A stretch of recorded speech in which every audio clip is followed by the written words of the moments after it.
स्वागत है आप सभी का हमारे YouTube चैनल पर जिसका नाम है सौरभ क्लासेस। आज मैं एमए सेमेस्टर 2 के सब्जेक्ट कोड CC6 जो है इकोलॉजी एंड एनवायरनमेंट, इस पेपर से town planning of Indus valley ये विषय लेकर उपस्थित हुआ हूँ। हिंदी में हमें इसे सिंधु सभ्यता की नगर निर्माण योजना का वर्णन लेकर उपस्थित हुआ हूँ। तो चलिए शुरू करते हैं। सिंधु घाटी सभ्यता विश्व की प्राचीन सभ्यताओं में सर्वाधिक महत्वपूर्ण है। इस सभ्यता की मुख्य विशेषता यह थी कि यह एक नगरीय सभ्यता थी। इस सभ्यता के अंतर्गत कई शहरों के भग्नावशेष का अर्थ होता है उसके अवशेष, जो प्राचीन अवशेष प्राप्त हुए पाए गए हैं, जैसे हड़प्पा, मोहनजोदड़ो, लोथल, कालीबंगा, बनावली इत्यादि। इनके भग्नावशेषों को देखने से स्पष्ट होता है कि इस काल में नगरों का निर्माण एक निश्चित योजना के आधार पर किया जाता था। इसमें सुंदरता के साथ उपयोगिता को भी विशेष महत्व दिया जाता था।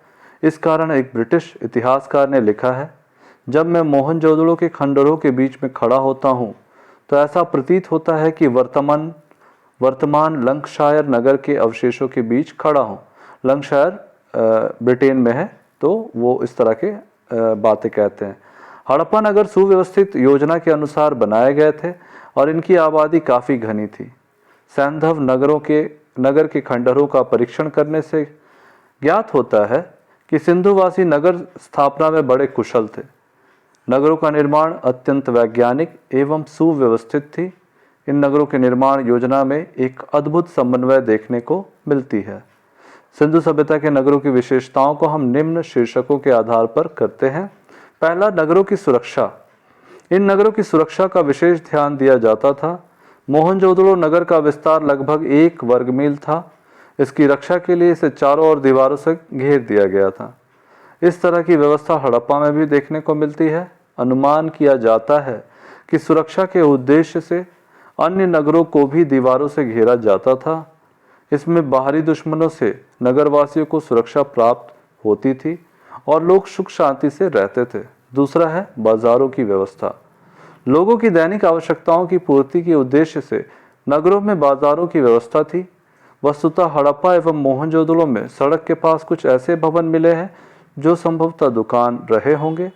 दुकानों के साथ बड़े गोदाम भी जुड़े होते थे। तीसरा है दुर्ग।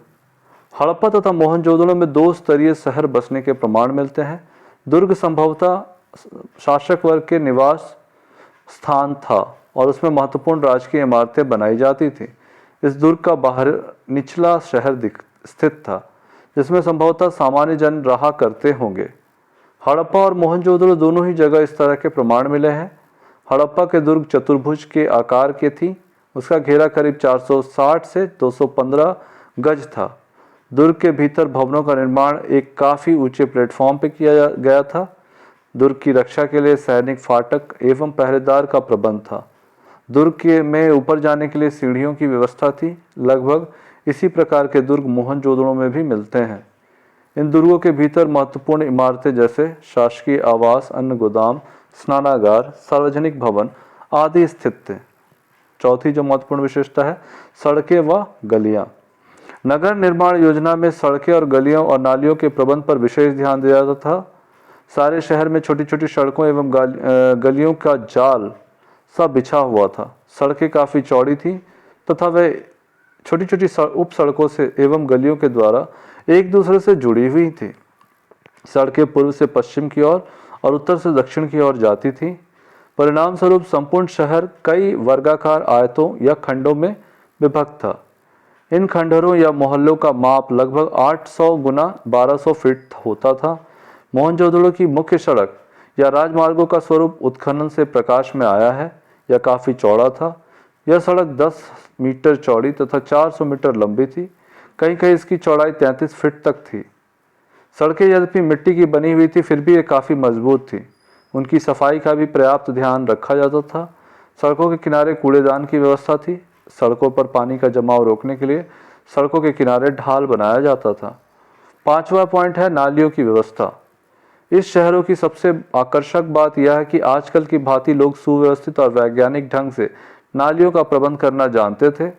उन दिनों इस क्षेत्र में भारी वर्षा होती थी। इस भारी वर्षा से नगर की सुरक्षा के लिए नालियों की व्यवस्था अनिवार्य थी। संपूर्ण नगर में योजनाबद्ध रूप से नालियां बनी हुई मिली हैं।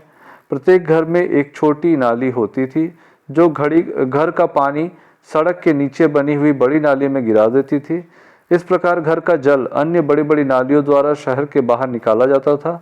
नालियां खड़ियां मिट्टी, चूने और विशेष प्रकार की सीमेंट से बनाई जाती थी। इन नालियों को आजकल की तरह ईंटों से ढक दिया जाता था। नालियों की व्यवस्था इस बात का प्रमाण है कि लोग साफ सफाई पर विशेष ध्यान देते थे। छठा पॉइंट है निपुण नागरिक प्रबंध। नगरों की स्वच्छता पर विशेष ध्यान दिया जाता था। सड़कों के किनारे कूड़ा फेंकने के लिए बड़े बड़े कूड़ेदान मिले हैं। नालियों की व्यवस्था, पानी का प्रबंध, कूड़ेदानों का व्यवस्था, सड़कों के किनारे रोशनी का प्रबंध इत्यादि स्पष्ट करती है कि नागरिकों के जीवन को सुखी बनाने के लिए जिस तरह का प्रबंध किया गया था उतना संभवतः अन्य किसी देश में नहीं था। गलियों में रोशनी का विशेष प्रबंध था।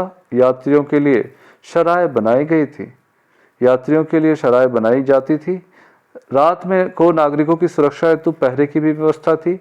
शहर की गंदगी को शहर के बाहर खाइयों में फेंका जाता था।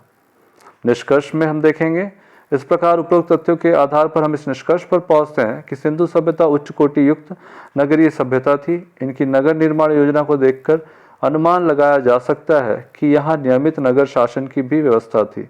इसके नगरों की विशेषताएं अभूतपूर्व थी, क्योंकि प्राचीन काल में इस तरह की विकसित अवस्था अन्य सभ्यताओं में कम ही पाई जाती है। अपनी इन्हीं विशिष्ट गुणों के कारण हम इस सभ्यता को अन्य परवर्ती सभ्यताओं में अधिक विकसित तथा आधुनिक सभ्यता माना जा सकता है। तो आज के लिए बस इतना ही। फिर मिलेंगे। धन्यवाद।